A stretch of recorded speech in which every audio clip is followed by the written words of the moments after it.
ডিম তো আমরা অনেকে অনেকভাবে খেয়ে থাকি, তাই না বন্ধু? তো আজকে আমি একটু অন্যরকমভাবে ডিম খাবো। তো পুরো ভিডিওটা দেখলে আশা করি আপনারা সবাই বুঝতে পারবেন। তো আমার পুরো ভিডিওটা দেখবেন, সবার কাছে এই আশার রাখলাম আর কি। হ্যালো এভরিওয়ান, আসসালামু আলাইকুম। মোহামেড সন ব্লগের পক্ষ থেকে সবাইকে জানাই নতুন একটা ভিডিওতে সুস্বাগতম। তো আপনারা দেখতে পাচ্ছেন আমি কিছু ডিম নিয়েছি, আজকে ডিমের রেসিপি বানাবো সেই জন্য আর কি। তো প্রথমে আমি ডিমগুলো নিয়ে ধুয়ে পরিষ্কার করে সিদ্ধ করতে বসিয়ে দিলাম। তো এদিকে সিদ্ধ হতে থাক, আর এদিকে আমি কিছু নিয়ে নিলাম। এটা দেখতে পাচ্ছেন কিছু শসা নিলাম, একটা শসা আর কি। তো পেঁয়াজ, লেবু, ধনেপাতা নিয়ে সব কিছু কেটে নেবো আর কি। সব কিছু কুচি কুচি করে কেটে নিতে হবে। তো আমি সম্পূর্ণ কাটাটা দেখালাম না, যেহেতু এর সবাই জানে কীভাবে কাটতে হয়, সেই জন্য। এটা দেখেন সব কিছু আমি কেটে গুছিয়ে নিয়েছি। আর এদিকে আমার ডিমগুলো সিদ্ধ হয়ে গেছে, এখন উঠিয়ে ঠান্ডা হতে দেবো।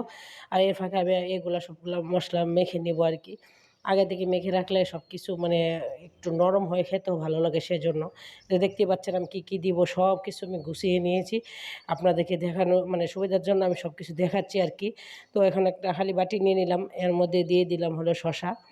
এই যে শসাগুলা দিয়ে তারপর এখন দিয়ে দিব পেঁয়াজ কুচি, তারপর ধনেপাতা কুচি, সব কিছু দিয়ে হালকা আস্তে একটু করে মেখে নেব আর কি। আর এগুলা যত মাখাবেন খেতে তত ভালো লাগবে।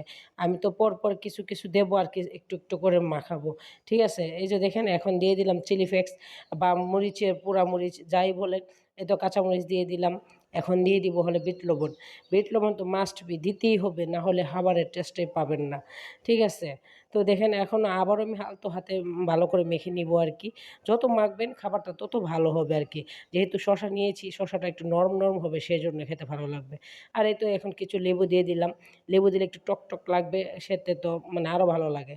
আর এখন দিয়ে দিলাম সরিষা তেল। সরিষার তেলটা তো দিলে ফ্লেভারটা সেই আসে।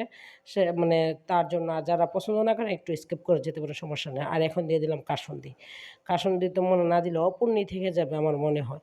তো সব কিছু আবারও দিয়ে এখন একটু প্রাণ চাটনি আচারটা যে বাজার পাওয়া যায়, ওই আচারটা আমরা একটু দিয়ে দিব। দিয়ে ভালো করে এখন মেখে নিব আবার। তো ভালো করে মেখে রেখে দেবো কতক্ষণের জন্য আর কি, রেস্টে। তো এখন আমার ডিমগুলো সিদ্ধ হয়ে গেছে। তো ডিমগুলো সিলিয়ে নেবো এক এক করে।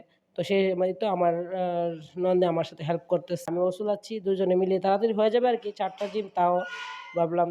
এই যে দেখতে পাচ্ছেন সবগুলো ডিম আমি সুলিয়ে নিলাম। সবগুলো ডিম সুলিয়ে এখন মধ্যে দিয়ে কেটে নিব। তো কাটাটা হয়তো আপনাদেরকে দেখাতে পারি নাই। এই তো দেখেন এখন এর ভিতরে আমি যে মাখাগুলা রেখেছিলাম মেখে, ওই শসাগুলো এখন এর ভিতরে এক এক করে সবগুলোর ভিতরে এই যে দিয়ে দিচ্ছি।